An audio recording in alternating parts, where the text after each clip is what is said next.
Good morning. Hey, y'all. Good morning. Happy Monday to all of the peoples out there in YouTube land. I hope you guys are having a wonderful day so far. Good morning. Good morning. Good morning. Yes, I had to push back just a little bit. I hope you guys don't mind because, y'all, I didn't feel like getting up this morning. I told y'all I'm not a morning person. And when I be off, it'd be so hard to get up like I usually do on schedule. But y'all forgive me for having to push back just a couple minutes because, sometimes when you be tired, you just got to lay there for a minute and then you just got to, take it all in and then go ahead and jump on up. But I'm here, nevertheless, as promised, for Car Chronicles. I hope you guys are having a wonderful, wonderful day. Got your coffee and or tea and getting where you need to be this morning, or you got where you need to be safe. All right. Love you guys down. Let's get into our show. Let's go ahead and speak to everybody first. Y'all know how we do. Let's see who we got. Oh, okay. I see Miss Bernadette Clemens is in the building. Hey, Bernadette. I like the way they put that big. They keep changing it. Shout out to StreamYard for that. I do like that. Fine. All right. So Miss Bernadette Clemens is in the building. Thanks for being here. Erica Butler is here. My Top Flight Rose is in the building. What's up? What's up? D Nice is here. Hey, D Nice. Hey, Sheila Washington. Good morning. Good morning. Carla Burrell is in the building. Vernetta Stewart is here. Ronnie is up in here. Valerie Rayleigh is here. Good morning. Good morning. Be Wiser. Good morning. Sexy Lexia. Sharnice Darden is here. Good morning. Gail West is here. Good morning. Brown Eyes is in the building. Shirley Terry is here. Good morning. Lorraine Tyler is here. And everybody coming in. I see the chat done jumped up. So that means everybody's waking up or coming on in. Shout out to you all. Shout out to you all. Let's let it catch up because I see some more people popping in. Let's see. All right, Miss Red 19901 is here. Deborah Johnson is here. Sherry Williams is here. Allison Wan is here. Lost Sheep is here. Simple Mom Family TV is here. She is a content creator. Y'all check her out, okay? All right, so yeah, we see y'all. We see Hey Truth. Hey Truth is here. Let's go back. Andretta Wiggins. Oh, no, I'm missing people. Let's go back. Reba. No. Let's go back because it jumped. Oh, it really jumped. All right, so yeah, Verdi Tulu Taylor. Felicia's in the building. Shelly Matlock is here. Lisa Bell is here. Lori Eden is here. Good morning. You say I'm here, friend. I see you. Marion Favors is here. Miss Reba is here. Dolores Campbell is here. Allison Wan again. Good morning. Good morning. Andretta Wiggins is here. Lisa Bell, I see you. Sylvia Blow is here. Britton, did I say that right? Thanks for being here. Faith Williams is here. Maculine Davis is in the building. Vera Dockery is here. Cassandra D is here. Minky Finky is in the building. True TV Podcast is here. Who got Sexy Brown? But come on, Sexy Brown Bone. Okay, amen. Playtime is in the building. Vera Dockery, I see you. Crystal Rambo is here. All right. Sweet Essence, my other top flight models in the building. KBR, my other top flight models in the building. Scorpion Miss, top flight models in the building. Oh, y'all better not act up today because all my top flights are in the building, baby. They got their capes on. Y'all know how they get down, honey. You get to acting up. Truth is in the building. My other top flight model. Oh, they all here. Oh, y'all. Oh, somebody gonna get stomped out, dragged, headlock, wore that. Let's see. One Stocking is in the building. All right, that's a new name. But good morning, good day. They say. I see some new names. Welcome for those of you that are new. I think I said Lorraine Tyler, but good morning. Big Steak is here. Tiffany Thomas is here. Good morning. Good morning. Tyra's in the building. Good morning, Tyra. Tyra's up here. That's my other top flight mom. Oh Lord, they deep. Y'all, they deep. Okay. Yeah. Miss J is here. Good morning. Good morning. Oh, the wrenches are here. Isabel Collins, I see, ma'am. Good morning. Good morning. Kim Jones is here. Good morning, Kim Jones. Pink Rose is here. Good morning, Pink Rose. Good morning. Good morning. All right. Darnett Garner, I see you. All right, let's go jump into the show. Y'all know that we do. Oh, I see you, Joyce Pick. Good morning, Joyce Pick. Good morning. Every time I get ready to start, another person popping. Good morning to everybody. Okay. You guys know politics is first. We do not have a lot of politics. I'm ready to get into the mess. It's Monday. Honey. Let's get into it. We're going to get this one little, I think it's like maybe one topic. And then we're going to get into the mess, straight into the mess, because that's what I'm ready for, honey. Get all this politics junk today. All right. Happy Monday to everybody. Happy Monday. All right, let's go ahead and share so y'all can see with me. Happy Monday. According to Neighborhood Talk, all right, it said that some TSA workers have not received back pay after working through the longest government shutdown. Now, we saw that bullish that Trump had one of his workers get up there and pass out these $10,000 checks for those TSA workers who did not quit, call out, all that BS. Y'all saw that, right? So why is it that we're back revisiting this situation again and TSA workers haven't been paid? How the fuck you gonna pay somebody for showing up to work and you ain't paid the ones that were at work? Like, hello, how are we getting these little special checks and they ain't got my regular check? See, this is why people be putting on those long Inspector Gadget coats with the split in the back and coming to work and setting that mother sucker off. Now, I ain't telling nobody to do it. But that's why people do it. You can't be playing with people's money like that. All right? But let's go ahead and get into what they got to say. And Bianca, you've got to feel for these federal essential workers, TSA agents, air traffic controllers that worked without pay for so long. You talk to some of these TSA officers. What are they saying about this? Yeah, absolutely. I'm told many of them thought their paycheck, including the 43 days of back pay, would have hit their bank accounts by now, but it hasn't happened. The record-long government shutdown ending just in time for the busiest travel period of the year. But as Phoenix Sky Harbor braces for the holiday rush, for many of the TSA officers tasked with screening those passengers, it feels like the shutdown never stopped. I know I should have gotten a paycheck today.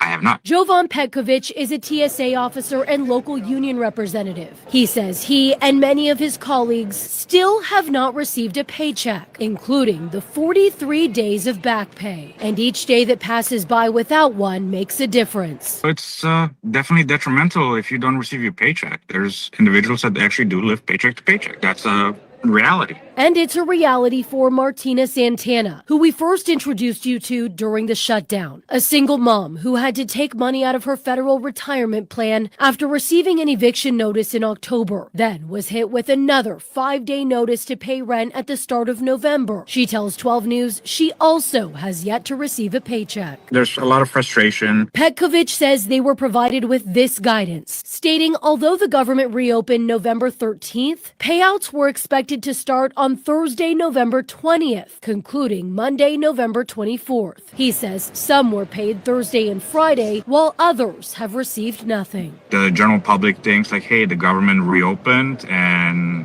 like, oh, you guys got paid. That is not reality. The reality of it is you got over 40,000 employees within TSA alone. Somebody's got to process that pay. And Bianca, you've got to feel for these federal. That sucks.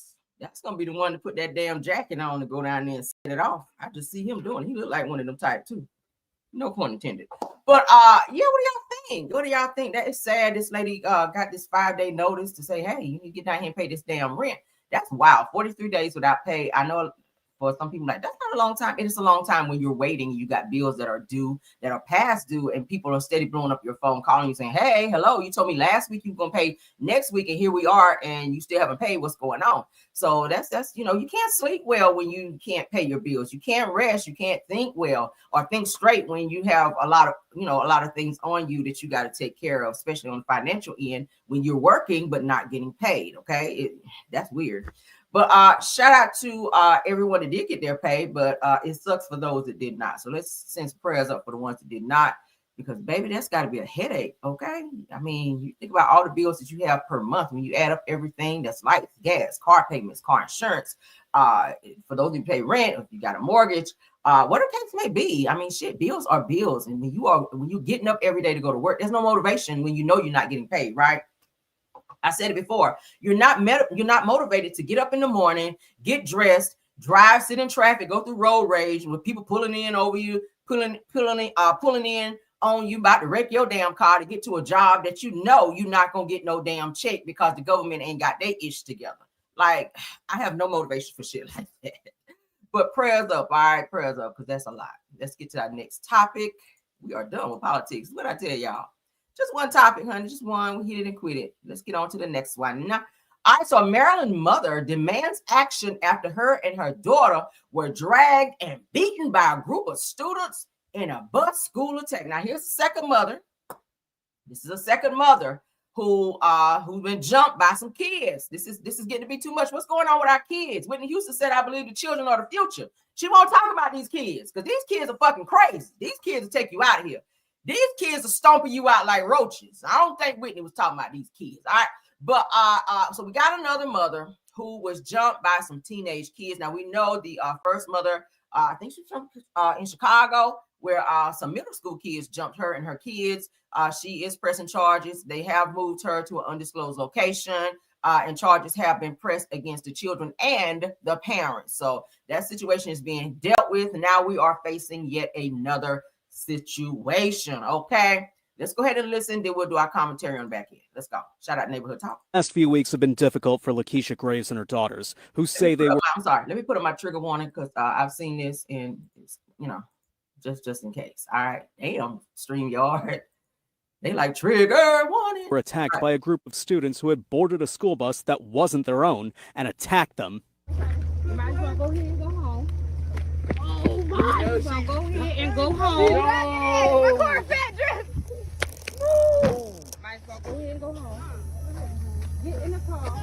No. Go home. And then a 12-year-old rushes me, and then her friends follow up. And the boy punches my daughter in her face twice, and from there you see them dragging me across the field by my hair.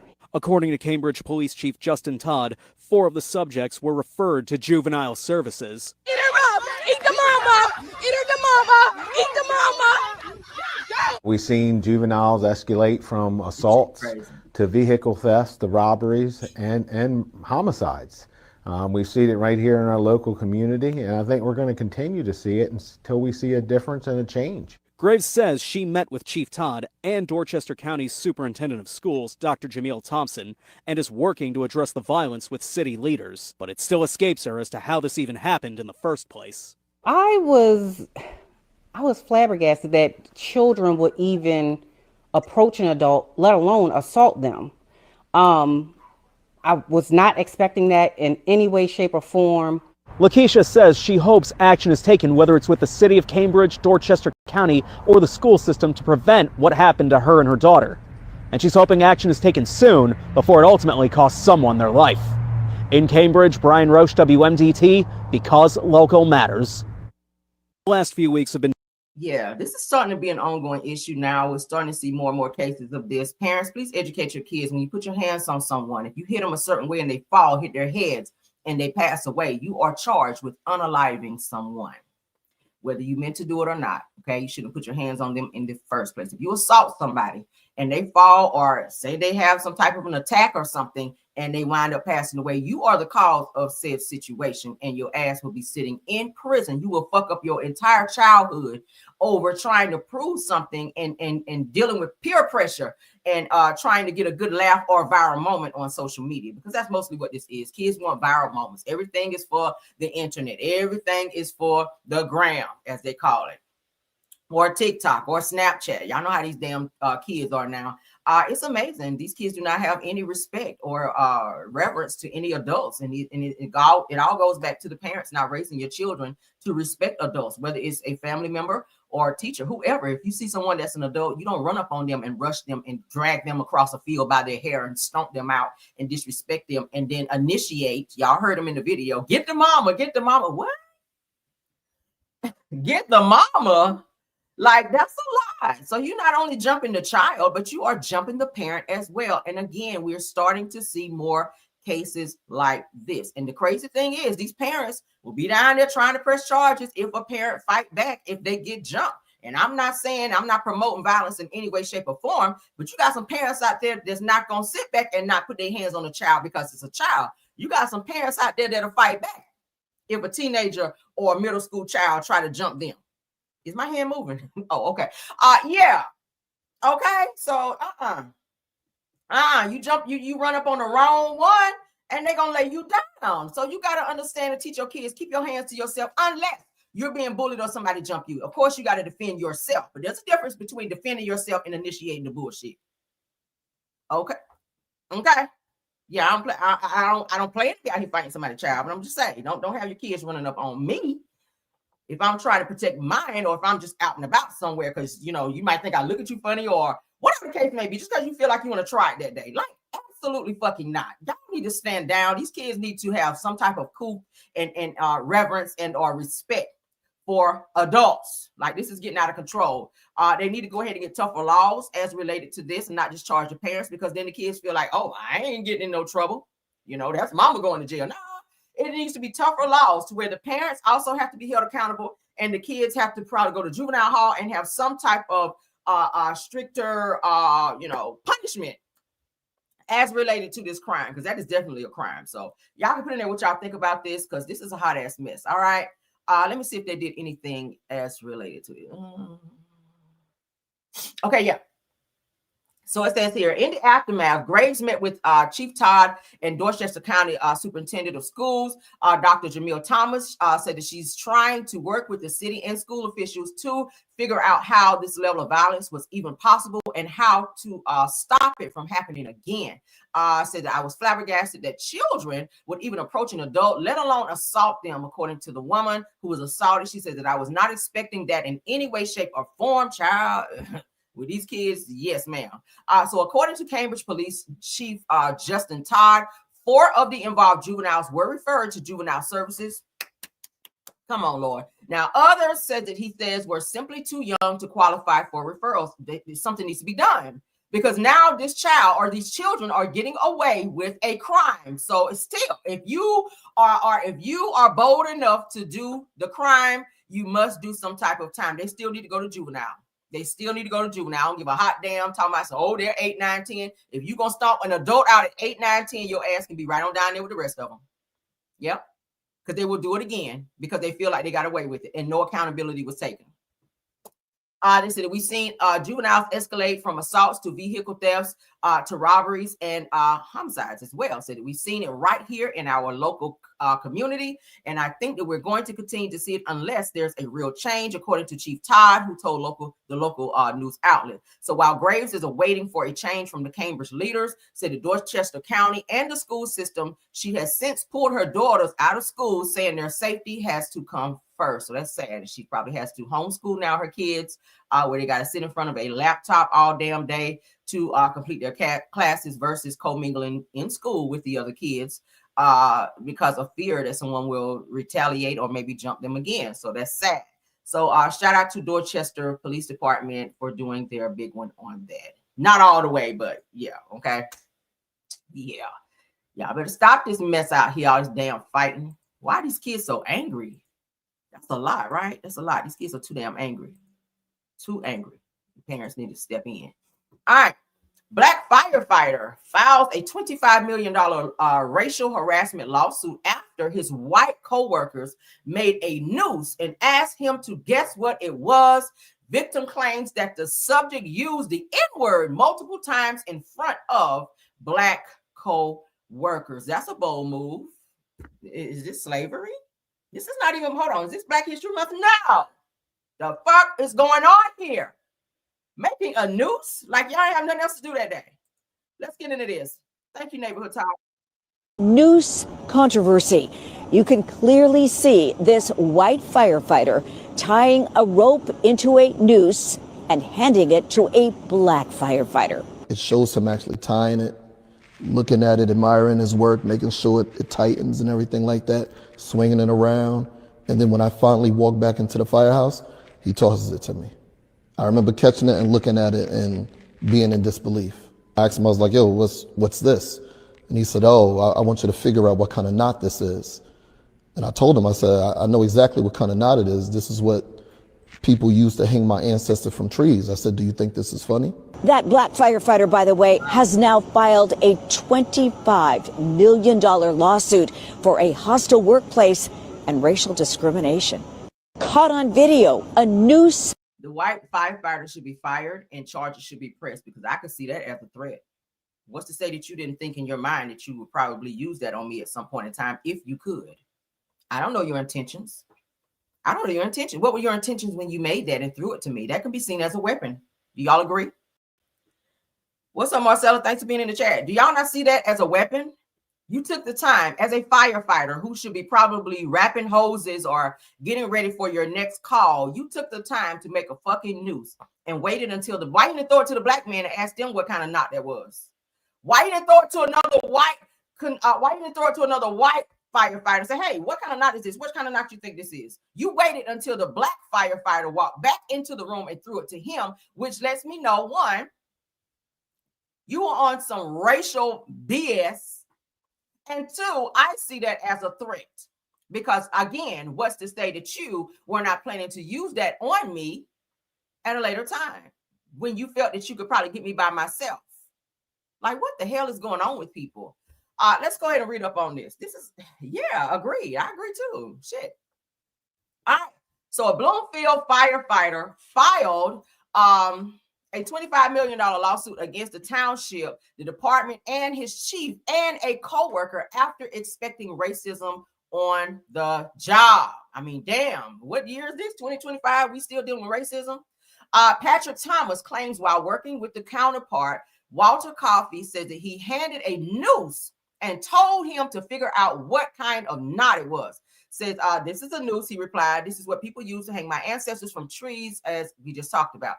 Says, but it doesn't stop there. Said that he claims a similar incident went down the previous week before a training class. So it seemed like they're targeting this young man in terms of this racial discrimination. So that's exactly what it is. And intimidation. He's using intimidation tactics. I would sue for racial intimidation as well. So Coffey asked him if he wanted to see a noose that was upstairs on a table. So now you're trying to lure me?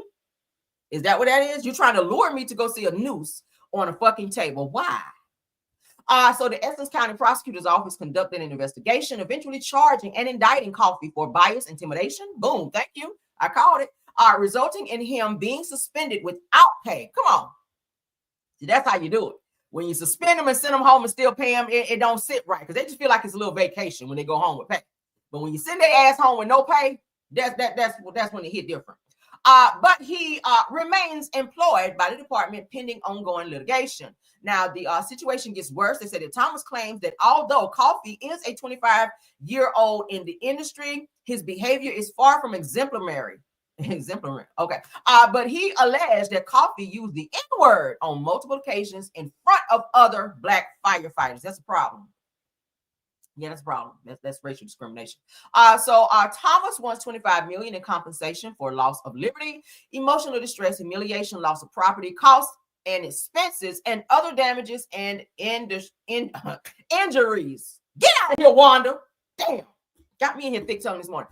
All right, but what do y'all think about that? What do y'all think about that? Y'all sound off in the comments and let me know what you think about that. All right. So not only did he just have to deal with that moment where he threw the noose to him and asked him what kind of knot is it, he's been called the N-word and was also tried to be lured to another upstairs office to see another noose at another point in time. So it's given that they were probably trying to do something to this young man. All right. It would not surprise me, but shout out to him for recognizing what was going on and reporting that. All right, let's move on, honey. All right, so we all know about the Kanika Jenkins story, but there is some more to this story as her mother speaks out about this, and we're going to look at this as well. Let me go ahead and share.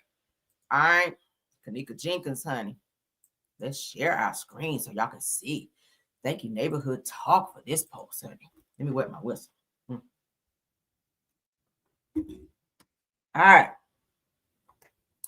All right. So the mother of Kanika Jenkins breaks her silence 6 years later. It's been that long. Claims that she was forced to keep quiet about her daughter's tragic death. It says that they promised me answers about my daughter's unaliving, but those promises were never kept. Why she need to keep quiet? That's a red flag. Let's go ahead and get into what she had to say. All right, child, she got us a whole a Leah 4-page letter, child, and then sealed this bitch with a kiss. But good thing we got good reading skills, so we'll fly through it, right? All right, so here we go. Teresa Martin is her name. It says this is on behalf of Kanika Martin. Y'all ready? To whom this may concern, I still don't know what happened to my child's life, clothes, shoes, cell phone, hair, and list goes on. However, in my Kimmy voice, I have been promised lies as if once this case is over, I was forced to never talk about my child again. Now, as you can see, over the years, I wasn't near as vocal as I am today. So after this post, I might be back in court, but I will be getting sued because I was tricked by they. will trick by saying that they will get me answers is what she meant. Give me her clothes and her cell phone and anything that belongs to her when she passed away that was on her body. It said that that was a lie. Once they finished investigating, allegedly people I trusted. She said that they told me that somehow Kay, meaning Kanisha, got out the back door, that I never heard how which door could get out, but they never told me how or where. Okay, come on, mama. It said that allegedly they never told the media. That's why I know the media will lie, allegedly. She said that so I can invite any of you to go. She said that I was in pain going through my cancer battles. She said that they forced us and had us in rooms for hours and would not let us go until we said what we wanted, until we said what they wanted us to say. That sounds like coercion. So they said that they made us accept what they wanted us to give us. That didn't make sense. Said that I'm literally living without my child and I'm rising above, staying strong and holding on to hope, even without you. P.S. I was made to do a recorded video hours after we were held during one of my child's birthdays. At the same time, I was sitting in a meeting about another child who wasn't even living. She says that I had nothing to give my baby that day. She said that I knew a surprise was waiting once we left that meeting before the rain came hard. She said that I stayed quiet long enough, but at this point, I'm simply speaking my truth respectfully, clearly, and without naming anyone. Okay, she said, now let's make America great and try to tell someone with honor. And they told me, just go live my life. Peace be still. That's what the mother had to say. This is sad. Okay, so let's read so we can get a better understanding. Mama been out of school for a long time. All right, we're just gonna chalk it up as that. Mama been out of school for a long time, so y'all know sometimes when you're trying to write something in your feelings, sometimes it ain't gonna make no sense. But we're gonna read up to see what Neighborhood Talk has to say, so we can get better clarification. Because I know y'all sitting there like, Cameron, what the hell? All right, here we go. Well, her mother, I'm lying, you can't call me. Well, her mother, Teresa Martin, is finally speaking out nearly 6 years after her daughter was found unalive inside a walk-in freezer at the Crown Plaza Hotel near Chicago, and her remarks are interesting, okay? According to Martin, during the original investigation, she felt pressured, silenced, and pushed into saying things that she didn't fully understand. Now, in a recent Facebook post, she described being held in a hotel room for hours along with relatives until they agreed to give statements that authorities were looking for. They promised answers about my daughter's death, but those promises were never kept, according to the mother. Martin also reveals that she still doesn't know what happened to Kanika's belongings, her phone, shoes, clothes, even her hair items that she believes could have offered more insight into what truly happened the night her daughter vanished. It says, if y'all recall, Kanika's unaliving was officially ruled an accident, but many in the community never accepted that explanation. People question how an intoxicated teenager could open a heavy freezer door on her own, especially since surveillance video shows her stumbling through hallways, but never actually entered the freezer area. That's a red flag. So how you die in the freezer if you didn't enter the freezer? Weird, right? Shortly after her unaliving, Kanika's family filed a $50 million lawsuit accusing the hotel of negligence for failing to secure the area where Kanika's body was discovered. The case was later settled for $10 million, with $3.7 million awarded to Martin. I go from 10 to 3.7. Somebody got a big cut. The settlement sparked its own wave of criticism, with some suggesting that Martin is only speaking up now because the funds from the deal has run out. I hope she ain't, 3.7. Hope she ain't burned through 3.7 in that long. Says that, but Martin shut that down, saying that her decision has nothing to do with money and everything to do with truth. She said that this isn't about a payout. This is about Kanika, about the truth. And she said that that has been fully told. She said that I don't know, that it seems as though Miss Martin is still grieving her daughter's unaliving. And she just wants answers and that she's been searching for. What do y'all think? I think that's what it is. I don't think she blew through no 3.7 million. I hope she didn't within that time. 6 years later? Yeah, you should be still sitting on some coin. after that. They should have given her the 10 million, because that was, I remember when this whole case came out, I remember seeing the video where Kanika was stumbling down the hallway, and my question was as well, how the hell did she even open the damn freezer door if it takes multiple people to do so? And then for you guys to say that she was found inside the freezer if she could not open it unassisted. Weird, right? So it sounds like maybe she was set up, that maybe somebody was waiting back there for her, or to get her and assisted her into, or they opened the freezer and put her in there as a way of covering up whatever may have happened. She probably was R-worded and they probably tried to cover that shit up. I don't know. Just so many things. I watch a lot of crime stories. So who knows? Who knows what happens? The mother is just looking for answers. And she's really asking for her belongings, because, you know, if you ever lose a child, you want their belongings, because that's near and dear to you. You want to be able to hold on to that, her necklace, you know, any keepsake, so that you can remember your loved one if you lost them in a horrific or tragic way, right? So let's continue on, child. That's hard. Imagine being on an airplane, okay? And let me get back here. Imagine being on an airplane and somebody on the airplane has stomach problems that they keep going to the bathroom, child, diarrhea to be exact. And shout out to Celebrity Word for this. I had to show this because I said, oh my God, I've flown many, many times, and I cannot imagine being on a flight and somebody in the bathroom blowing it up and it's out in the plane area where everyone can smell it, and the plane has to turn around and go back 2 hours to a destination to change planes. All right, this was horrific. This right here, this Friday meme is funny as hell, according to what's going on. All right, y'all ready? Let's go ahead and get into this. The flight headed for Spain was forced to turn around because of an unfortunate situation. Negative. It's just a biohazard issue. We've had a passenger who had diarrhea all the way through the airplane, so they want us to come back to Atlanta. All the way through the airplane, yeah. Sadly, for those passengers, the diarrhea was not contained to the bathroom. Oh, my goodness. It happened about 2 hours into the flight. After making an emergency landing, everybody was transferred to a different plane. Delta says the original plane was deep cleaned and described the moment as a, quote, medical issue. That people were trying to spray vanilla, it didn't work. Secretly, I hope that this person who had the emergency, like, did something, or like maybe you broke up with your girlfriend over text. Was this a like medical maybe you condition? It's a medical. Why did they have this poor person such severe diarrhea? I mean, you feel for the passengers, of course, but that's at the very least just mortifying. Delta flight, mind you, they had to fly 2 hours back to a certain destination and change planes. So imagine sitting there for 2 hours having to smell this shit with your whatever up to your nose to keep that from, like, you have inhaled all of that shit. That would irritate me, because I don't like being in situations like that. I don't want to smell somebody who even went in the bathroom before me and the shit stink. I don't like that. But imagine being forced to have to smell that for 2 hours. 2 hours is a long time. 5 minutes is a long time. So imagine sitting on a plane where somebody's having some bowel issues and they're just in there blowing the bathroom down, honey. And they get up and come back to their seat. They ain't done. They got to go back again. Meanwhile, that shit seeping under the door, through the door, all over the damn plane. And you just sitting there like, Lord, what the hell is going on on this plane? Okay. Yeah, so these people had to turn around. They were going to Spain, honey. They had to get on another flight. So I'm mad that the ones who had to clean that shit up. Okay, period. I would be mad if I had to do it.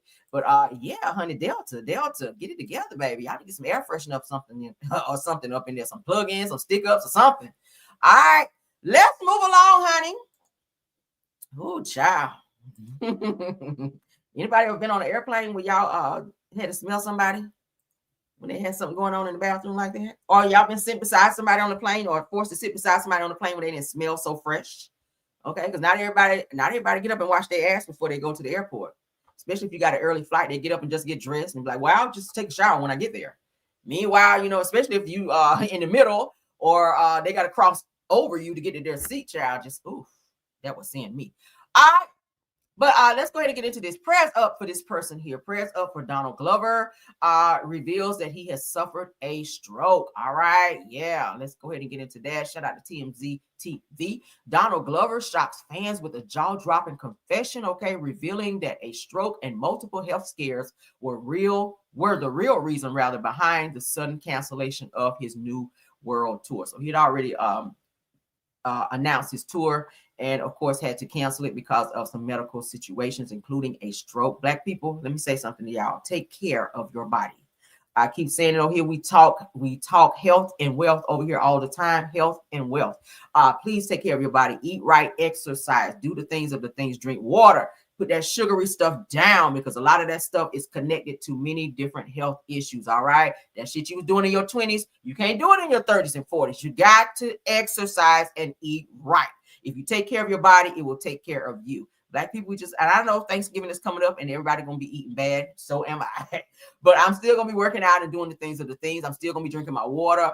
Okay. But let's do better, Black people, because we are dying younger and younger every year. And it's crazy. All right. We should not be passing away in our 40s because of health issues. Like, you should be at your prime. You should be out here still, riding around and getting it out here in your 40s and early 50s, mid 50s, going into your 60s. Okay. You should be in perfect health. Not running around here, high blood pressure, diabetes, and all that. So prayers up for Mr. Donald Glover, honey. I hope that everything works out for him. And yeah, all right, Black people, take care of yourself. All people, not just Black people, but all people, everybody under the sound of my voice. Please, please, please take care of yourself. All right. If you take care of your body will take care of you. All right. Now I see we got some folks sitting on me because my moms are working overtime. I see in the chat telling the people to please hit the like button. We should not be begging people to hit the like button. If you are under the sound of my voice in this chat, please, please, please, look at me saying please. I'm trying to be nice. Okay. If you're watching the show, it's only, the likes are free. I need everybody to understand that. Hit the like button. Why come to someone's chat if you're not going to adhere to direction of the chat? Okay. My moderators are telling everyone or asking everyone to please hit the like button. Okay. You hit the like button because you are here to get commentary. Commentary is free. I do not ask for donations or super chats over here unless you want to give them. But we do need everyone under the sound of my voice to support said video, and please hit the like button. Okay. The likes are free. I keep telling you guys, when you go and check your account after you hit the like button, there's nothing that comes out of your account. I promise you. Okay. When you hit the like, $50 does not come out of your account. It just doesn't. Not on my channel. It doesn't. But yes, please hit the like button so that we can push this video into the algorithm. I do know we have a lot of haters who like to sit in the chat and not chat, but in the bushes and watch. You're welcome to stay there because views matter as well, just like Black Lives Matter. But also, we do need you to hit the like button. Okay, please hit the like button. Mods, we are under subscribers mode only, so that will help you guys out just a little bit as well. Okay, let's move along with the show because we got one. All right. Again, thank you all for being here. Let's get into something I care about. For those of you that watch football, I am into sports. All right. Yes, I am. Yesterday, honey, history was made. Let me go ahead and get this person up on the screen because, baby, we got to talk about them. It would be remiss for me to do my show and not speak on this person right here. All right. Let me tell y'all something. Everything about this situation, a lot of people got upset about Shedeur Sanders and how he got drafted. Okay. And how he got drafted into being with the Browns. A lot of people are like, why the hell he get on the Browns team? Let me tell y'all something. Everything from Shedeur's number to the actual game that he started in, which was 12. Y'all know his jersey number is 12. Also, he started in the 12th week or 12th week rather. All of that is within direct timing, divine timing. We're gonna break that down in a second, but let's go ahead and look at these clips, because when I tell you this boy is born by Deion Sanders, he was trained by Deion Sanders. Baby, when I tell you he went out there and did his big one, we get ready to look at this. All right, come on through NFL. Let's go. Y'all ready for this? For those of you who didn't watch it, don't worry about it. We got it right here. He put it up, and I'm just like, oh God, who was that even going to? I wasn't even looking down there to CIB, and then, I'm just looking. I'm like, oh God, please. And he drops it in the bucket, and he reaches it out. I'm like, please, just don't fumble into the end zone. And I'm just like, wow, there's not many guys in the league that can make that throw. So that was a hell of a throw. I hope he can continue to grow and develop, for making plays like that, and take it from there. He put it up, and I'm just like, oh God, who was that even going to? I wasn't even looking down there to CIB, and then, I'm just looking. I'm like, oh God, please. And he drops it in the bucket, and he reaches it out. I'm like, please, just don't fumble into the end zone. And I'm just like, wow, There's not many guys in the league that can make that throw. So that was a hell of a throw. I hope he can continue to grow and develop, for making plays like that, and take it from there. He put it. Y'all see that? That is amazing. They said this is the first ever in history with the Browns that this has ever happened on the team. And what better person to get on there and make history will be the very person that they did not even want to be on the team. They waited until the last minute to draft this young man when they knew that he was fully capable of being at the top rank in terms of being drafted. I said they messed around and put this boy on the team, and he is proving himself. Shout out to Shedeur Sanders. Shout out to Deion Sanders for raising him right. You could tell that he came right up under the teachings of his father. Y'all know Deion Sanders was all of that. He was pressure when he played, and he passed that same mantle down to his sons. And I feel like a proud mama watching because my son played football. I was just like, boy, I was doing like I do with my son. I'm saying, boy, you better go. When I tell you this boy sent this pass, I think they said it was 30-something yards. When I tell y'all this boy made history, let's go ahead and get into what Shedeur Sanders had to say after all of this. Because, baby, I was so excited. I ain't even a Browns fan, but, baby, I might be a fan now just because he's on the team. Damn. I was just like, let's go ahead and get into what Shedeur had to say because this is history right here. All right. So Shedeur Sanders, shout out to the source, has a few words for the haters during post-game questioning with the press. Let's get into it. Here once again. How y'all doing? Shedeur, just how do you summarize this performance? I enjoyed it. I enjoyed it a lot. Coming up here before y'all 6-7 months ago, I couldn't tell you I'll be here. That's how life is. Everybody's not in the best situation, but it's no excuse. You got to go out there and perform. Like, there's no choice, there's no question. Nobody cares if this was 1 week of prep. Who cares? So a lot of people want to see me fail, and it ain't going to happen. I'm here once again. How y'all doing? Shedeur, just how do you summarize this performance? I enjoyed it. I enjoyed it a lot. Coming up here before y'all 6-7 months ago, I couldn't tell you I'll be here. That's how life is. Everybody's not in the best situation, but there's no excuse. You got to go out there and perform. Like, there's no choice, there's no question. Nobody cares if this was 1 week of prep. Who cares? So a lot of people want to see me fail, and it ain't going to happen. I'm here once again. I love it. Okay. All right. So let me tell y'all what I pulled up. It's something about the number 12. I always like to get deep with people. Okay. Let me get back to my main screen because I got to read this to y'all. Y'all know I'm a very deep person sometimes, all right? And it also ties into a biblical aspect, and I want to kind of go into that. All right, 12. We all know what 12. His jersey number is 12. Check this out. His jersey number is 12. He started, the 12th week, I think it is. Check this out, what I pulled up. Spiritually, the number 144, we know 12 times 12 is 144. Check this out. Spiritually, the number 144 is often seen as a symbol of divine completeness. Y'all hear this? A representation of God's perfect plan or a message from a guardian angel. Y'all hear this? It is spiritually significant because it is the square of 12. And 12 is a number frequently associated with spiritual completeness in the Bible, such as the 12 tribes of Israel, or the 12 apostles. It said that the number can symbolize divine authority, the fulfillment of spiritual promises, and the importance of an individual's role in a larger divine plan. Y'all get that? Did y'all get that? Did I go over somebody's head with that? Oh my God. All right, so 144 is, of course, y'all know 12 by 12 times 12. It represents a heightened sense of divine completeness and God's perfect plan. All right.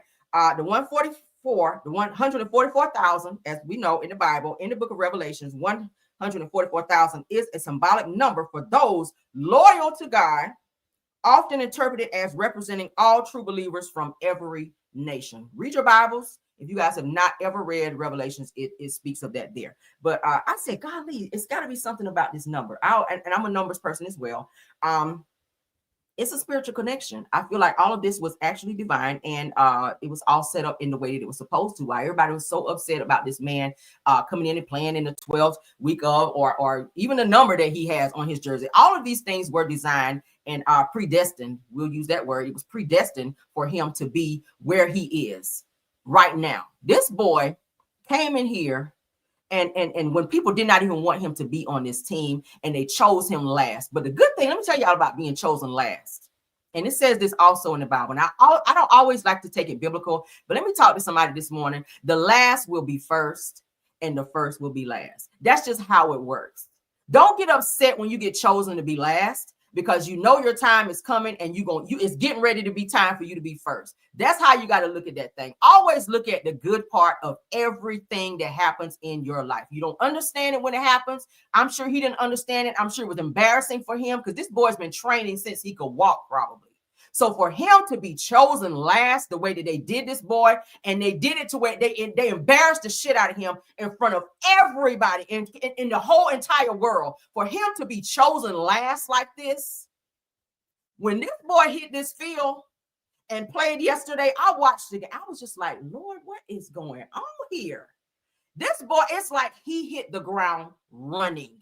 And he was unstoppable. It was like watching Deion Sanders all over again. And if you guys have watched Deion Sanders back in the day when he used to play, y'all already know what it is. Shout out to Shedeur Sanders. All right, sir, you were chosen last. But baby, when I tell you, you done went to the front of the line. And I mean that. He is going to definitely turn the Browns around this season. Yes, God, in divine intervention. That's exactly what it is. The first shall be last and the last shall be first. This young man stepped up first yesterday. So shout out to him for that. I ain't got nothing negative to say about it. His dad was so proud. He grabbed him and kissed him and held him like, this is my namesake, right? This is my son. And that's how people be. They don't want to see you grow and elevate because they see something in you. What was the man in the Bible? Joseph, with the coat of many colors. They stood back and they watched him because they knew it was something in him, but they couldn't stop him. They couldn't do nothing about it. You got to understand it's not on me, it's in me. Okay. So you can bump up against me, knock me down, but it's still in me. And that's what it was yesterday. That thing excited me something serious. But let's move on, because y'all know I'll get excited and I stay on the topic too long. But yeah, Shedeur, shout out to you, man. Let's get into the next topic. I don't know who I was talking to this morning, but that's for whoever is watching me, haters included. All right. Haters included this morning. Y'all know I love positivity, and y'all know I love deep thoughts. So shout out to Shedeur on that. Shout out. Let's move along. Shout out to the source. All right, Mike Epps teases new Friday movie. Y'all know they've been talking about since forever. A new Friday movie is coming. I think it's going to be called Last Friday, according to what I read. He says that it may be the best Friday out of all of the other Fridays. Okay, y'all do know that they have a lot of new people that's going to be stepping up to be in the new Friday, because a lot of the older or other people who actually played in the movie have passed away, like Pops. Okay, I don't know how they're going to pull that off, because oh my God. He is no longer with us. What's the guy name? Debo is no longer with us. He passed away as well. A few other people have passed away as well. So shout out to all of them that actually made the movie. Let's get into what Mike Epps had to say. What can you tell us about this new Friday? Me, Ice Cube, DJ Pooh, and Aaron McGruder was just in a room last week writing it. Nice. This might be the best one. I always say that. I've done 3 or 4 of them with Ice Cube, but this one is going to be for the books. Legendary. Of course, some of us ain't here. Big Debo, John Witherspoons, Bernie Mac. Rest in peace to all them brothers, man. Them dudes was franchise favorites, you know. I remember meeting all them dudes, man. I remember when I first came on that set, I was so nervous. The first time I did my first scene and they said, cut, but nobody laughing. And John Witherspoons was sitting on a crate just like that. He was looking at me like this. I told Ice Cube, I said, man, they ain't laughing, bro. He said, it ain't time. I'll let you know when it's time to be funny. He said, take off. At the time, Smokey was man, Chris Tucker killed that. So they was looking for the right role to play. I can't wait for him to start this movie up. And anybody that's in that Friday movie, they better bring, because Day is bringing it. I'm acting a fool on that mother. What can you tell us about this new Friday? I can't wait to see it now. Okay, I love a good funny movie. I've watched all the Fridays like so many times. I probably know every line in every movie before they even say it. Okay. What was I watching? I was telling one of my mods, I'm sitting in there yesterday. Was it yesterday, day before, watching Color Purple like I ain't never seen it. And y'all know at the end, child, when Nettie come home, that's always the part, child, where your eyes start to get glassy. And I'm not a crier, but for some reason, that part always get me. Is it y'all too? Do y'all get y'all too? I'm not a crier, but I feel like a heart tug in that moment. I feel like, oh, and like I ain't never seen a movie, that part still get me, y'all. But I was sitting there watching Color Purple the other day, like, oh my God, Color Purple's on, let me watch it. But yeah, but the in terms of the new Friday, I will be watching. All right. So Mike Epps has offered fans an update on the next installment in the iconic Friday franchise during the latest episode of 7 p.m. in Brooklyn. Says when asked about the project, Epps revealed that me, Ice Cube, DJ Pooh, and Aaron Magruder were just in a room last week writing it. So the movie is going to happen. We've been hearing rumors about it for quite some time. So the movie is going to happen. So they're all sitting down writing it and getting the script ready so that they can go ahead and get the movie out there. I will watch it. Okay. This might be, he says, this might be the best one. He says that I always say that. I've done 3 or 4 of them with Ice Cube, but this one is going to be for the books. Very legendary. Okay. So we'll see. All we can do is wait. Hopefully it's going to be good. Y'all know a lot of times when they keep doing repeats of the same movies, sometimes it don't be as funny as the last. You mean for it to be, but sometimes not so much. So all we can do is wait and see. Shout out to Mike Epps, moving right along. All right, people are asking for Joe Budden to be silenced because of a post that he made in regards to Megan Thee Stallion in this whole case. Y'all know what Tory Lanez. Y'all know Tory Lanez is serving a 10-year sentence for allegedly pow-powing Megan Thee Stallion on a night where something happened, some type of altercation. He grabbed a pow-pow, began shooting at her, pow-powing at her foot. It hit her, according to her. Tory was found guilty of said crime. He did appeal it, went to court, lost his appeal, so he has to serve those 10 years. It does have a lot of people in the industry upset because they like Tory Lanez, but you have to understand the law is the law. You can't be out here pow-powing people and thinking that you're going to get away with the shit because of who you think you are. They're locking celebrities up left and right. But let's go ahead and get into this. Social users call out Joe Budden for seemingly saying that he would have purchased Call of Duty just to pow-pow Megan Thee Stallion. That's deep. He said, I don't even play Call of Duty. I would have bought it just off the strength of, y'all know, okay, to pow-pow her on the game. Really? That's some deep hatred. Let's go ahead and get into this because people are asking that Joe Budden's podcast be canceled for his outburst in this particular situation with Megan Thee Stallion. She created a lot of enemies by filing this lawsuit against him. Well, the lawsuit being filed against him because, you know, the state picked that up, being that it was, you know, a pow-pow situation. But let's go ahead and get into this for her cooperating, maybe. All right. Social users are calling out Joe Budden after a clip surfaced of him saying that he would buy Call of Duty off the love during his Joe Budden podcast. He said in the clip he discusses the ongoing litigation between Megan Thee Stallion and blogger Milagro Grams. Y'all know that's still going, where she's been harassing her.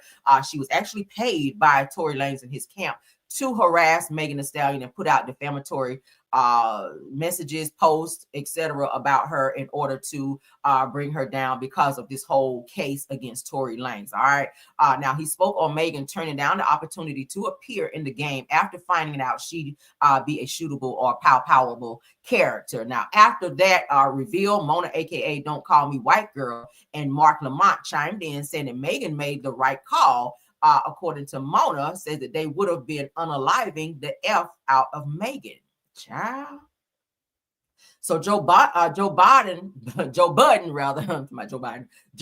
responded by saying he said that I don't even play Call of Duty. He said that I would have brought it off the strength. He said that comment sent social users into a frenzy, with some even suggesting that Megan should whack Joe by talking or taking him to court next, okay? Because that could be seen as like a little threat a little bit. Now, interestingly enough, his name has been mentioned in her ongoing case with Milagro.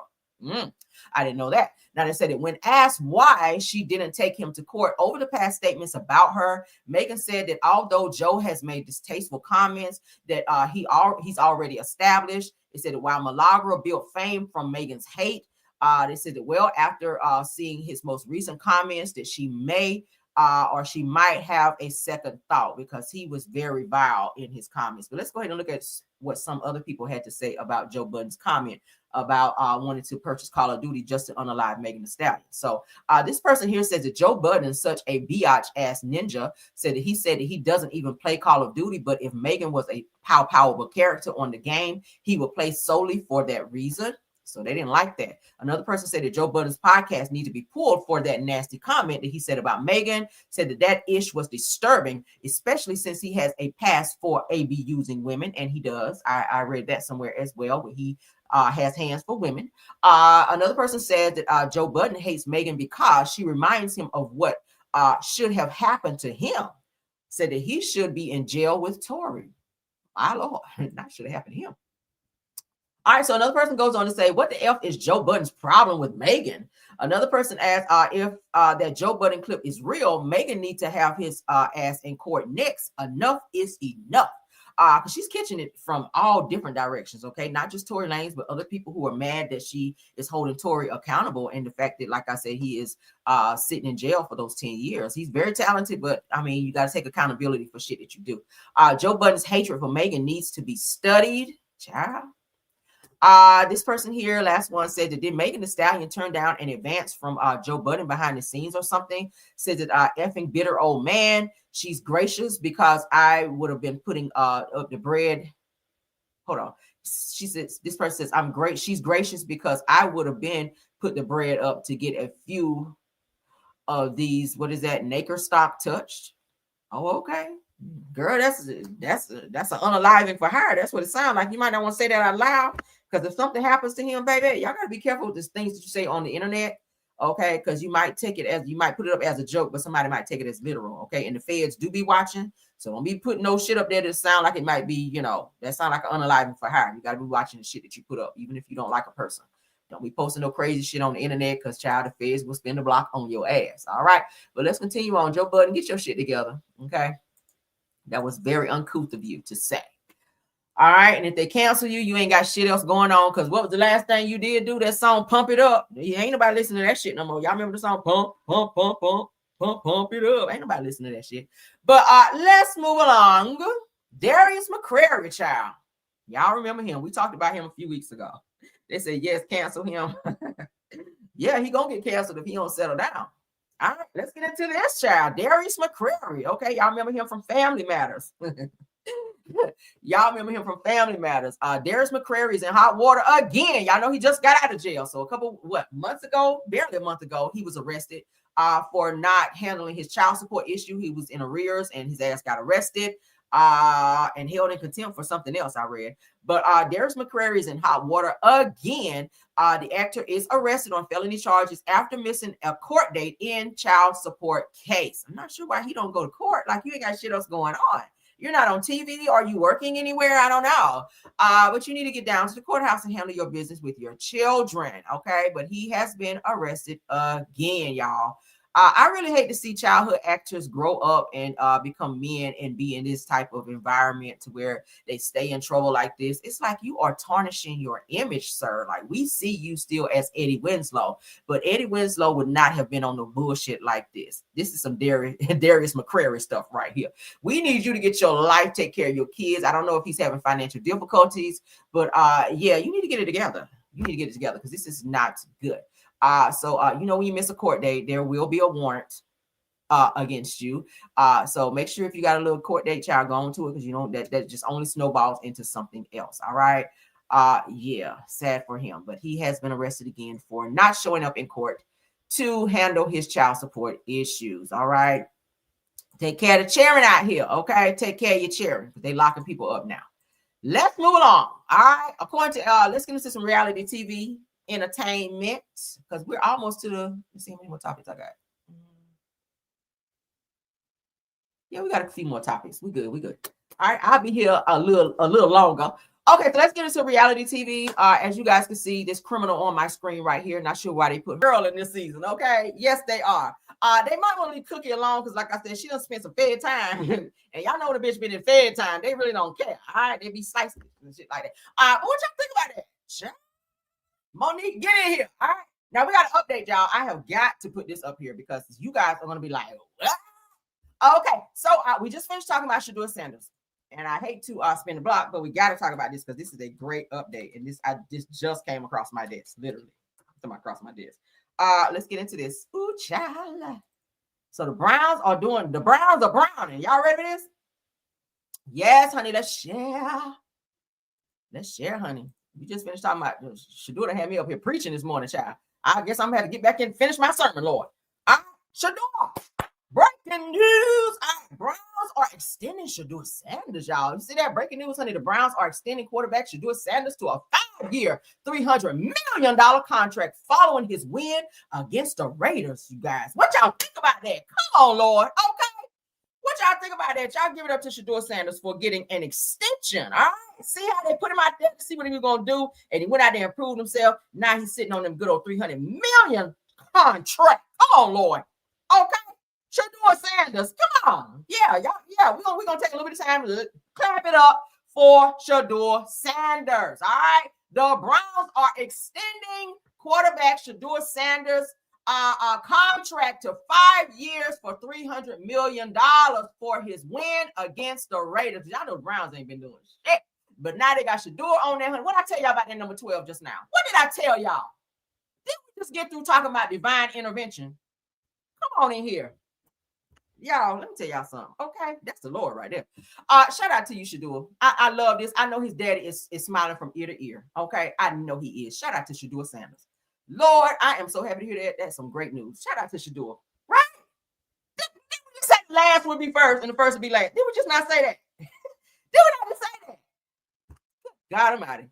All right, let's move on. Child. Lord. I love it. Come on, Shador. We just finished talking about that. 12. It's something about that 12, ain't it? Y'all better go read up on that 12. That's all I know. All right. That's the Lord right there. That's the Lord. That's the Lord working right there.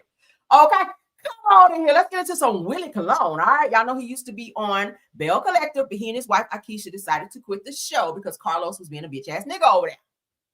Yeah. So let's get into it. Willie Colon opens up about learning that his father had another family, you guys, and being told to keep quiet about said side family. Now, y'all know in the Black household, growing up, y'all know Willie Earl across town, honey. We talked about this before. Mr. Willie Earl had a whole family across town, even though he was married to Miss Roberta and them over there, child, with 4, 5, 6, 7, 8 kids. And Miss Roberta, honey, would lift up that gown with the ruffles up here around the neck area and break Mr. Willie Earl off something proper, and then they have another child. But Mr. Willie Earl was saying that he had some more hours that he had to work at work, but really he was over there with his other family, right? But Willie Colon, honey, y'all know who he is from Bell Collective, from his wife Akeisha. He opens up about what he experienced growing up with his father, okay? Because y'all know his father, he's half black and half Puerto Rican. All right, yeah. Let's get into it. Shout out to Willie. Father was a complex man. He's from Puerto Rico, and he, you know, I'm 42 now, so I have a different perspective than when I was actually going through it with him. You know, a lot of his makeup was how men were built during that era, coming from a home where, you know, my father's mentality: as long as you got a roof over your head, food on the table, and the lights is on, what is there to complain about? But the different side, the other aspect of that is how he was treating my mother. And he had another family outside of my home. And so I would go to bed at night watching. My mother suffered lupus and my mom was a sickly woman. You know, my mother would go to bed at night crying at the edge of the bed, where's her husband? And I would had to step up and console her, you know, and be like, hey, Mom, we're going to be all right. And then he would drag his, you know, tail back in there and not have an excuse, not say anything about it. So I grew up in that atmosphere, and it really kind of shaped how I viewed women, how I viewed relationships. I modeled myself after what I saw, and it affected all of us. And so it took a lot of growth, a lot of praying, and a lot of reshaping who I am internally. And I think, you know, so much of what you believe in is who you are. Your beliefs kind of shape you. And I had to change my beliefs on how to handle a woman, how to be a man, and what marriage looked like. I didn't come from a healthy marriage. I came from a marriage that solely survived because it was dependent on the survival of me and my brother instead of love. And even in the book, you talk about how he had this other family and you were told to keep like the newest baby a secret. Like, don't tell your mother. Imagine being told by your dad to hide something like that from your mom, but also knowing I don't want to have to tell her that because that's going to hurt her so much. It was tough. I think for me so it was a situation where my half sister was in the home, in the other home, excuse me, and I was forced to take her to the prom. And on our way to the prom, it was her 8th grade prom to be exact, my dad dropped it on me. He was like, man, you're going to walk into this home and your baby brother's going to be there. And I was like, baby brother? I know who my brothers are. And he was like, yeah, we have another one. And then during that process, as I'm walking into the home, I can see it as visually as I'm talking about it. You know, it was like a bassinet, dark room, moon shining in, and there was this baby boy sitting there. My dad is like, hey, we're not going to tell your mother about this. My father was a complex man. He's from Puerto Rico. And he, you know, I'm 42 now, so that's weird, right? Now that's prominent in the Black household where, you know, daddy got another child on the other side of town. And then, of course, his father's telling him, you don't tell mama for whatever reason. Maybe he didn't want mama to leave or mama snap off on his ass. But at the end of the day, he was forced as a child to keep a secret from his mother about his father's infidelity of another child being born by someone else. He saw this child. He, was around this child, but he could not mention that to mama because that would have caused him to probably be in trouble with dad. That's crazy, right? So that's a lot of pressure to put on a child. My mind went back to the whole situation with Mel and Martell, and I always hate to intertwine them into that. But y'all remember when Martell, when it was first said that Knox was born, Martell did not want to tell his kids. He did not want to even talk about it because he was embarrassed about it. Anytime the Mel would bring it up, it would make him so mad. But he didn't, for a long time, he did not want to tell his kids that he had with Melody that they had a brother or another child that was out there that was a sibling because he, I guess, was embarrassed. He didn't know if his children were going to turn on him or not want to have a relationship with him or how they would see him. So, yeah, that's a lot. That's a lot for kids to be put in a situation when a parent decides to have hoe tendencies, we call it that, and be out here humping around like Bobby Brown, making kids all over downtown, and then expect your kids and maybe punish them and put fear into them to keep their mouth shut and not tell the adult that they're supposed to respect, which is probably their mother. So shout out to Willie for sharing that, because child, okay. So he opens up about a childhood secret that changed everything. Now he recalls the moment that his father revealed that he had another family right before Willie walked his half sister into their 8th grade prom. He said that he told me that you're going to walk into this home and your baby brother will be there. So that's the first time that he ever met and or knew that he had a baby brother after he already had brothers, but daddy was still out there humping around, child. And Willie was forced as a child to keep quiet about that secret. What do y'all think about that? Sound off. That's something I never knew. See? All right, so Todd is out here, child, partying like it's 1999 after Candy's announcement of getting a divorce, child. So Candy announced that she filed for divorce. Todd ain't giving this many fucks, child. That's 0. Let's go ahead and get into Todd out here, child. Todd don't give a damn. Todd like, I'm moving to the guest house and I'm about to go down to the bar. All right. So Todd Tucker, child, out here celebrating with friends after Candy Burris' announcement of divorce. He is cheersing to new beginnings. Let's get into Todd out here, child. He don't give a damn. Not the music though. This is Todd out and about, child. He's just at the bar, playing basketball, drinking, just living his best life. He don't give a damn. I'll be honest with y'all. I told y'all yesterday, I really hope and pray that he and Candy can figure this out, but it's ultimately Candy's decision. If she chooses not to stay with Todd, then that's just what it is. But I like them two together. But then again, we don't know what happens in a person's household to where they just get to a point where they just can't take the shit no more. And Todd, he's been kind of showing some things that I don't really like. But at one point in time, they did love each other. They have children together, small children. And I would like to see them work it out. A lot of times, and I said yesterday, when a person files for divorce, it doesn't ultimately mean that they're going to follow through. Sometimes they file for divorce to get a person's attention. But at this juncture, like Kimmy say, I don't know. I don't know which way this is going to go. But we're going to look into this next topic here in a second with Riley, who obviously saw a lot of things in the household. And she was saying she knew that the divorce was ultimately on the way. So y'all see Todd out here, child? He just out chilling, doing his thing. He don't give a damn. All right. So, of course, y'all see here, Candy has filed for divorce after 11 years, which everyone knows that. Okay. So let's move into our next topic. Yeah. I'm gonna move you down and you here because I got to keep my stuff in order. All right. So let's get into this topic here because I love my stuff to be in order. I don't want y'all like, what? Okay. Let's get into Riley. According to Real Housewives of Atlanta fan page. All right, let's get into Riley. Riley is Candy Burris' daughter. This just dropped today. So let's go ahead. Now it says the Riley Burris has shattered the calm around the Burris Tucker household with a heartbreaking revelation, admitting that she always knew that this day would come, meaning the divorce, as years of explosive behind-the-scenes clashes between Todd Tucker, Candy Burris, and her outspoken grandmother finally pushed her out of the family home. So maybe this is one of the reasons why Riley decided to move out at 18 or so, 17, 18, to move. After she graduated high school, she immediately moved out and she moved to New York into her own apartment. Maybe she was tired of hearing them arguing, fussing, and carrying on. But let's continue.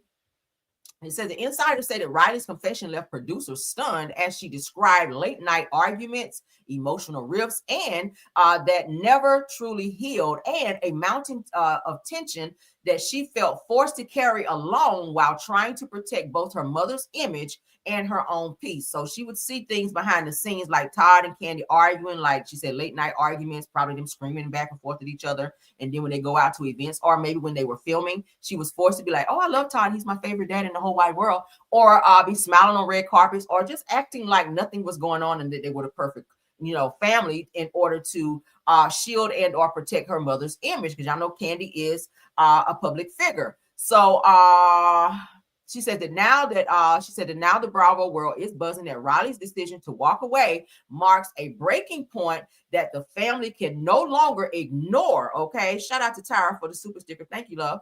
And could ignite one of the most dramatic showdowns that the Burrs dynasty has ever faced. Now, y'all know Riley is Candy's oldest daughter. Of course, she's going to be well taken care of if something ever happens to Candy, which y'all know Candy was saying all of her stuff she plans to divide among all of her kids, which she has 3 children. She has the son that she has with Ace. She has Ace, which is her son with Todd, and she also has Blaze, who just turned 6 years old, her little girl. That she had via surrogate, and she also has her oldest daughter by a married man that she was dating named Block. Which is Riley, okay? But her 3 children will have all of her assets and will be divided, which is why she did not want to put Todd's name on the home, because that would probably be going to Riley and her children. So I respect that with Candy. And I keep saying anything that they accumulated during the marriage should just be split equally. We already went through their net worth. Todd's net worth is $400,000. Candy's net worth is $30 million. Y'all know Candy been in the game since she was a child. So yeah, they're talking about Candy was saying that she works so hard because she has to keep up with everything. She has a lot of people on her payroll. And she has a lot of businesses that she has to run. But unfortunately, with Todd stepping up and saying, hey, he want to be the man of the house, she was allowing him to run the businesses. Unfortunate for Candy, it put her in a very bad space because people were suing and coming after her for Todd not handling the businesses as he should. With $400,000 here, $300,000 there, that was owed where Todd was not handling things. So now maybe the pressure of that plus their marriage and other things, it just came to a screeching halt and came to a head to where Candy just couldn't take that shit no more. But again, prayers up for them. I do wish that they could figure it out. And if she decides to go through the divorce, it is what it is. But according to Riley, this is one of the reasons why she chose to move out so early in her life, right after high school, to go to college in New York, which is far, far away from Atlanta, to get away from all the things that she experienced and or knew about in the Burrs Tucker household because of all of the tension going on. And y'all know Mama Joyce staying in their business, inserting herself. I totally disagree with that. I don't feel like you should tell your mama everything, because when you and Todd make up, she's still holding on to that tension, and whatever it is that you told her, she's going to hate the shit out of him because you're her daughter.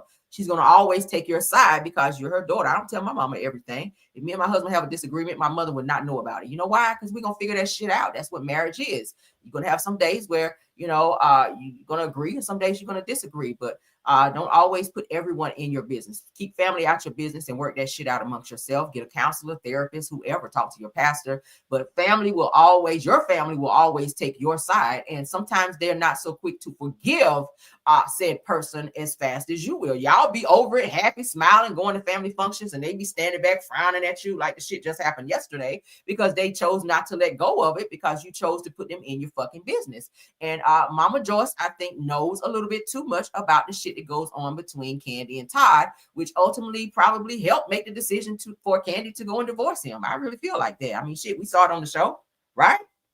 Y'all know I'm telling the truth. Keep people out your fucking business. Don't be calling cousins, girl, let me tell you about this bitch ass nigga. And then tomorrow y'all make up, and to the next day to them, he's still a bitch ass nigga. But you gotta understand. Choose your battles, child. Choose your battles and keep people out your business. That's something my mother taught me. Keep people out of your business. All right. Let's get into this next clip. This also involves Candy and Todd. None of Candy's family was in agreement with her marrying Todd. I found this clip. We're gonna look at this, then we're gonna move on into something else, because I don't want to Candy Todd y'all to death, child. We've been talking about Candy Todd all damn last week, and y'all know I'm telling the truth. Keep people out your business. Seriously, keep people out your business. That shit'll run a whole lot smoother, because you're gonna be kissing, make up, Family still be on this shit here. Yeah, so yeah, about that argument y'all had. They ready to fight. Y'all like, what? We cool now. Put the pies down. Put the blade down. We cool now. They ready to snap off on somebody's ass. And y'all like, we're still in love. What are y'all doing? But let's get into shout out to Bravo Shade Room. All right.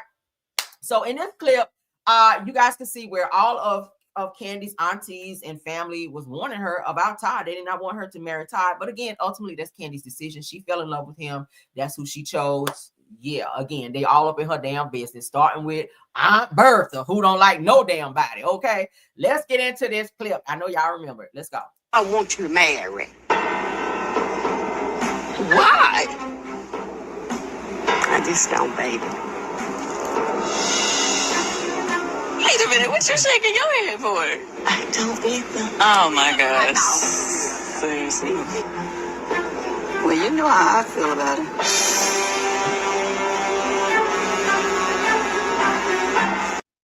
I don't want you to marry. Oh, country, I don't want you to marry. Why? I just don't, baby. Wait a minute, what you shaking your head for? I don't either. Now, this is supposed, everybody knows when you're going to try on dresses, this is supposed to be a happy moment. You know, you're sipping your wine, depending on where you go. You're sipping on your glass of wine, you're trying on dresses, you're trying to find the perfect dress because you want to look great. Okay. The last thing you want is your family sitting around telling you don't marry said person that you've made up your mind you want to marry. I mean, at this point, you know, you want their support. Nobody there was supporting her. So think about the pressure that was on Candy sitting here like, okay, and I brought y'all here to support me, and everybody telling me don't marry this person. Like, damn. Oh my gosh. Seriously. Well, you know how I feel about it.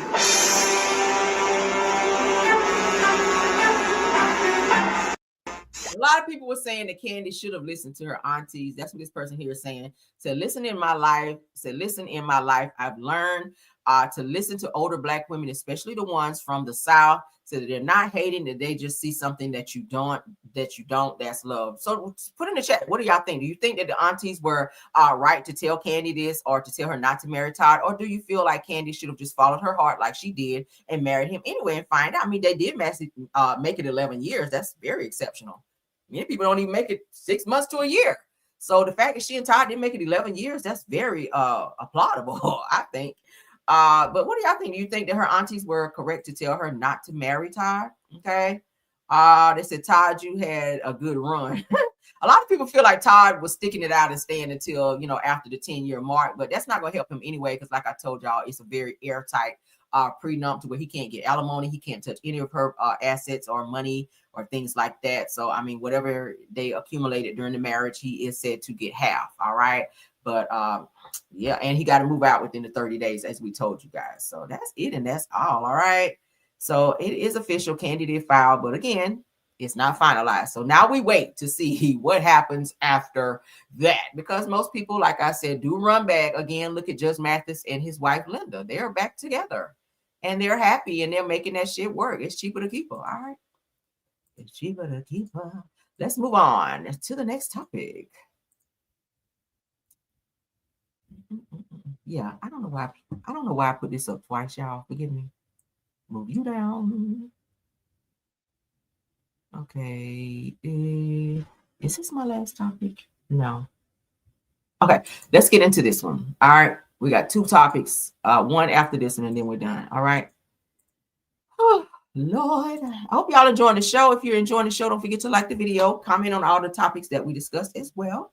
Let's get into it. All right. Housewives from a Housewife. Let's get into Heavenly. She's sitting down with Candy doing an interview about her knowing about her being reduced to a friend of. All right, let's go. I appreciate Bravo working with me. Did you know you was going to be a friend? They had said it, but I didn't think they was going to do this shit. I really didn't. I really did not. Honestly, I was like, because my story is so prevalent this season, I was like, I'm a businesswoman. Like how they going to First and foremost, I'm a businesswoman, right? And I know what sells and what makes them money. So I was like, they ain't finna do that shit. You know what I'm saying? But they did it. They did it. So my thought process is, listen, I appreciate that. I thought they was gonna fire my Black ass. Really? I thought, yeah. You know what the contract says? I know what it's saying. Yeah. And even before that, you know what I'm saying? I was in some shit before that. So, you know what I mean? I just really thought that, you know, and I'm surprised that they can show it. My launch, my campaign, Yeah. they're showing it. Oh, okay. I didn't think. Well, you don't know because sometimes they'll cut it out after I they think that I did a green screen. You know, when you're in a green screen, if they ask you questions about certain, Yeah, that's what they're yeah, going to show. Yeah, that's how. So now, how much of it, I don't know. You know what I'm saying? Yeah. But that was my story. So, you know, I appreciate So Bravo you guys working also know Heavenly was saying that she was forced to talk about her son's arrest. Y'all know her son got arrested on campus, Georgia State University, for almost hitting a police officer with his car. And he was getting into a physical altercation with some people on campus where the police came to break it up. He became very belligerent and very he was fighting, let's say that, and jumped into his car after the police asked him to stop, sped off. So of course, you know, they issued warrant and all this other stuff after him. We talked about it here on my channel many, many times. But Bravo told her this season, you are forced to talk about this because it was all over the blogs. So of course, y'all know Heavenly did not want to talk about it. She tried to sweep it under the rug, even act like she didn't even know that her son was arrested, saying, oh, my son was arrested.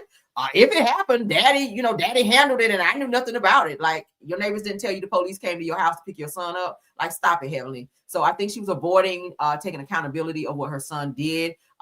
He, of course, had to go to court and all of that. He had a whole mugshot. So how could you not know? How do you know somebody else been arrested? As much as Heavenly stay in everybody else's business, why right up under your nose you did not know that shit was going on with your son? Lies, okay?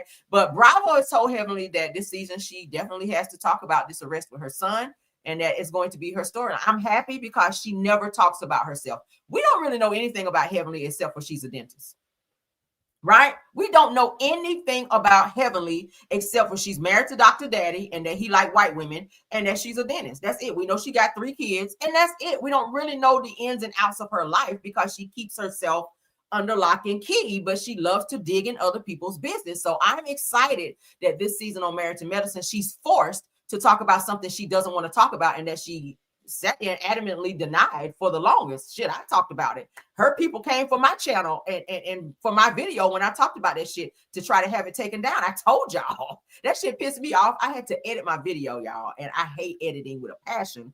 But I mean, if I got to do the shit so the video can be monetized, of course I will. But that shit pissed me off because I had to do a lot of editing so that my video could pass to be monetized because Heavenly did not like the fact that bloggers were picking up the story about her son being, I heard other bloggers talk about they were attacked as well.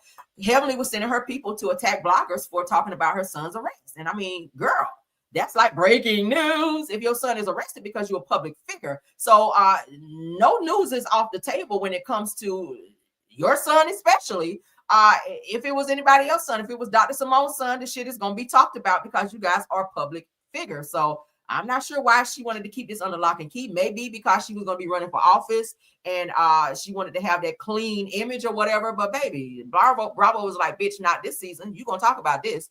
And of course, you guys know she was demoted to a friend of this season because she's running for office. So I will not be voting for her because I don't see it for her. That really pissed me. I really won't go vote for you after that shit. But and I hope you lose just because of that. And maybe that's mean of me to say, but yeah, I don't give a fuck. What do y'all think? Chime out on what you guys think about that. Comment on that. Okay. Yeah, I have nothing for Heavenly. Nothing. Let's get into our last topic.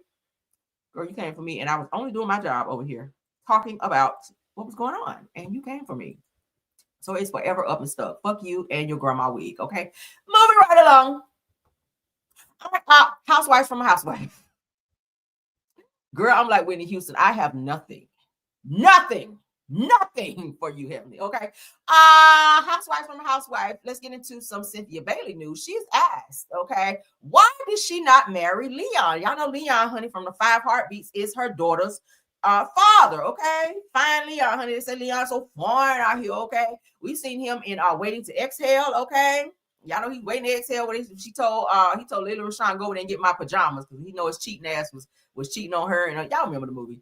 But he's been in several movies. But that is Cynthia Bailey's baby daddy for her daughter, Noelle. Okay.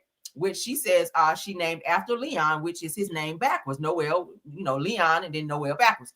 But let's go ahead and get into why she says she did not marry. I feel like she's full of shit and she was making this up as she went. I think she didn't marry him because he was a womanizer. That's what it gives me. Leon had a lot of women that loved him, that thought he was so fine and was all up on him. So maybe she didn't marry him because she knew he was not going to be faithful. But that's not what she said. Let's get into what she had to say. Why didn't you marry Leon? Oh my God. Wow. I've never been asked that question before. Okay, so I did not marry Leon because I felt like at the time, he's an artist, I'm an artist. He's a creative, I'm a creative. He's a Pisces, I'm a Pisces. Oh, Lord. We are literally the same people in so many ways. And I just felt like Leon as an artist for who he is, and he's a true artist, okay? That man was born to be an actor. That is what he does, and a singer. I felt like he needed the type of partner that could really nurture that. Like he needed someone to let him be the artist. Because it's tricky when you got two artists and everybody's going for the same thing. I mean, I've seen it be done, but I felt like I wouldn't be able to fully just nurture his talent and, the things that he needed from a partner, because I was still figuring out what I was doing.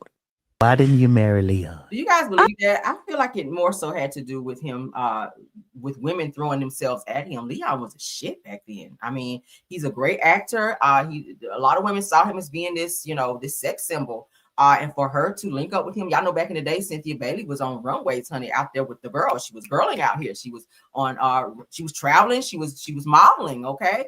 And she was a damn good model, okay? She was rubbing elbows with people like, what's your name?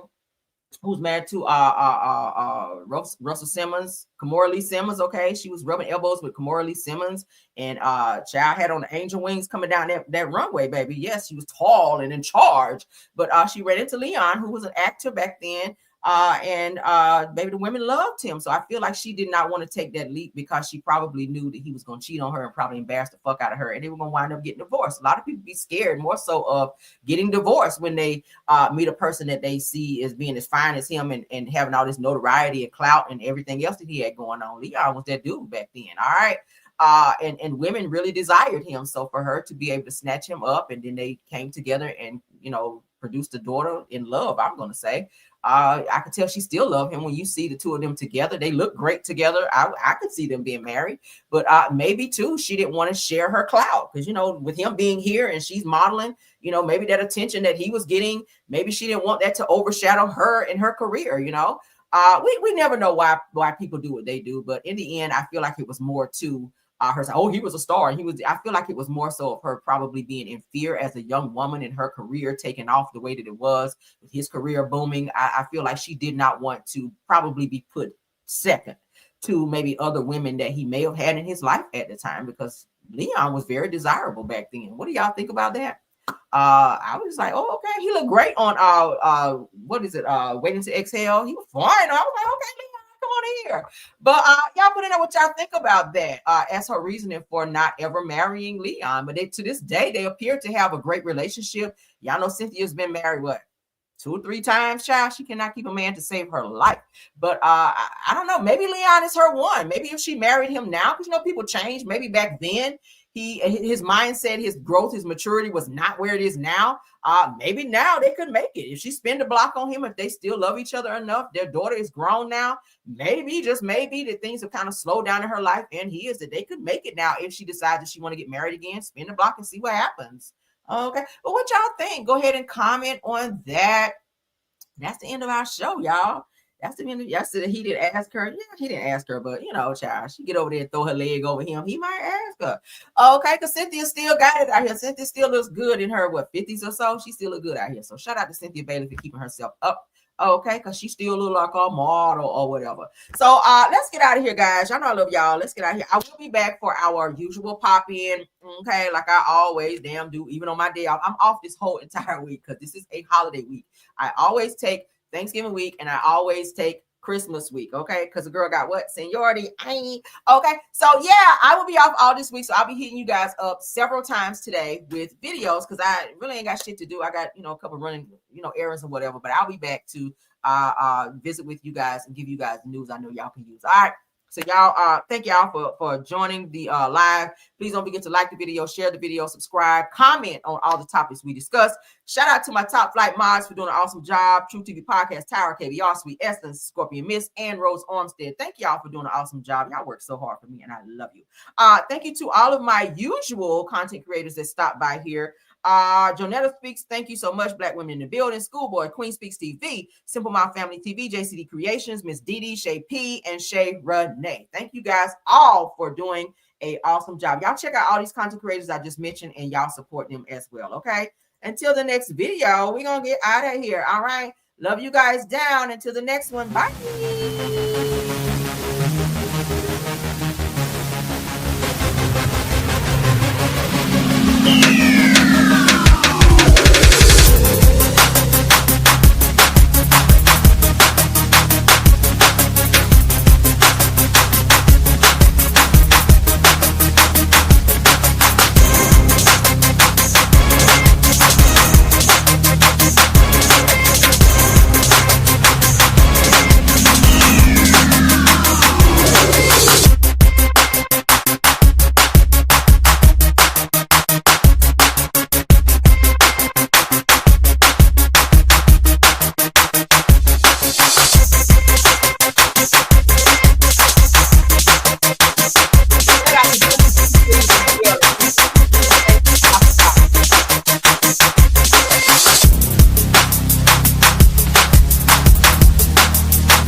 Even when you feel slow, you can still go.